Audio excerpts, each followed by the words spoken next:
All right, you should all be done watching the documentary on Stanley Milgram's experiments. Remember that Milgram begins these experiments 3 months after the trial of Adolf Eichmann begins. Eichmann, of course, the main architect of the Holocaust, who tried to defend his actions by saying that he was just following orders. He was obeying a higher authority.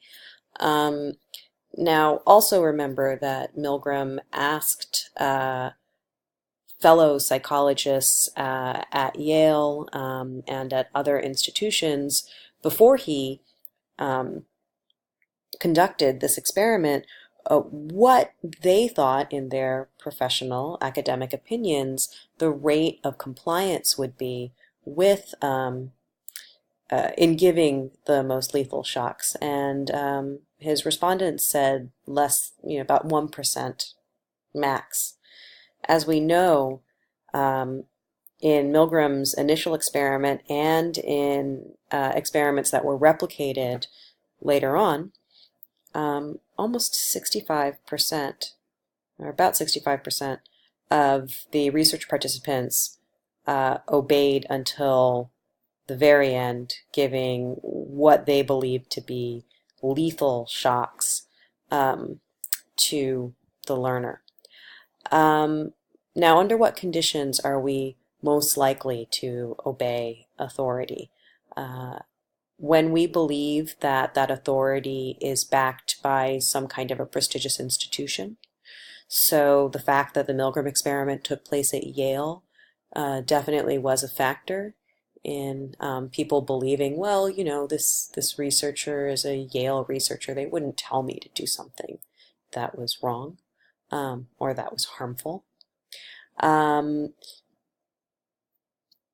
The fact that the learner is removed from the teacher, right? They're behind a wall. They can hear them, or at least they can hear a recording of what they believe is the person reacting to the shocks. They can't see them. So the fact that they can't see them and the person is sort of removed from them, that definitely also heightens obedience. Um, the fact that the authority figure is, a man in a white lab coat, right? That you feel that that lends credence to what they're saying. If the person that is telling you to do something, if you view them as a legitimate authority figure, you're more likely to do it.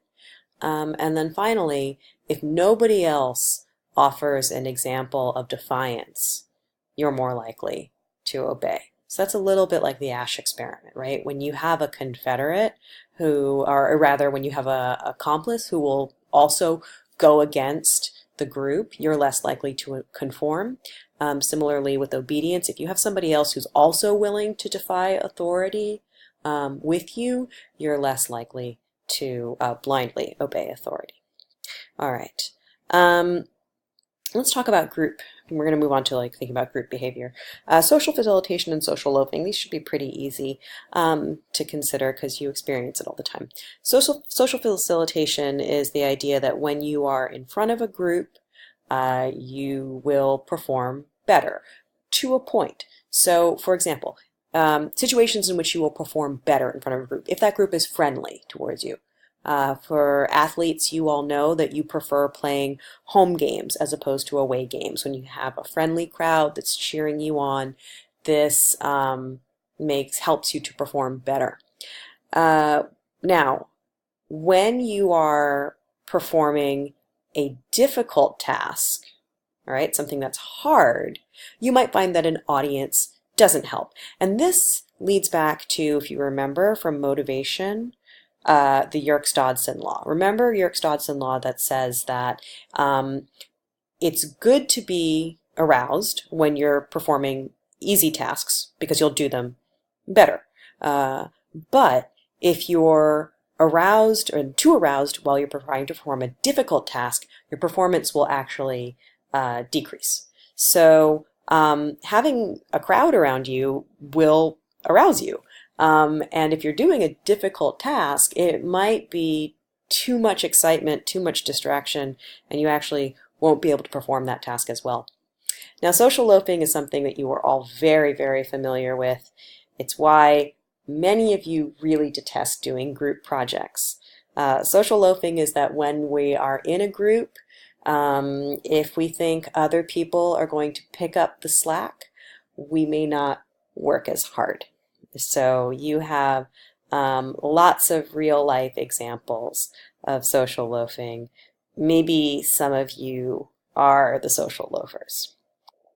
Now, another thing to consider when we're talking about groups and social psychology, the effects of groups, we have to talk about de-individuation. That's just anonymity. We see this in many different ways.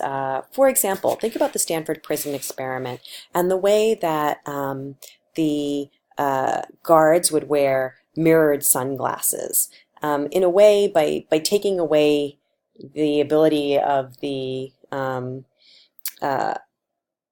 prisoners, right, the people who were playing the role of prisoners, from seeing their faces, they could kind of hide behind this mask and maybe feel a little bit freer to do the really nefarious, horrifying things that they did to the prisoners during the Stanford Prison Experiment. You also see the de-individuation anonymity in mob violence.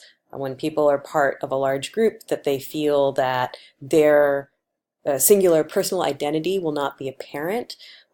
They are more willing to take part in violent behavior. Now, obviously, from my selection of image on this slide, we see a lot of de-individuation online, right? That people are willing to make comments online under the cover of anonymity that they would never, ever make if they had to claim them themselves. And I'm not there today, but when I get back on Monday, I'd like to talk to you a little bit more and have a little discussion about anonymity and de-individuation and aggression as you guys have sort of noticed it, experienced it in social media. Group polarization and groupthink. Okay, so two concepts here. First, group polarization.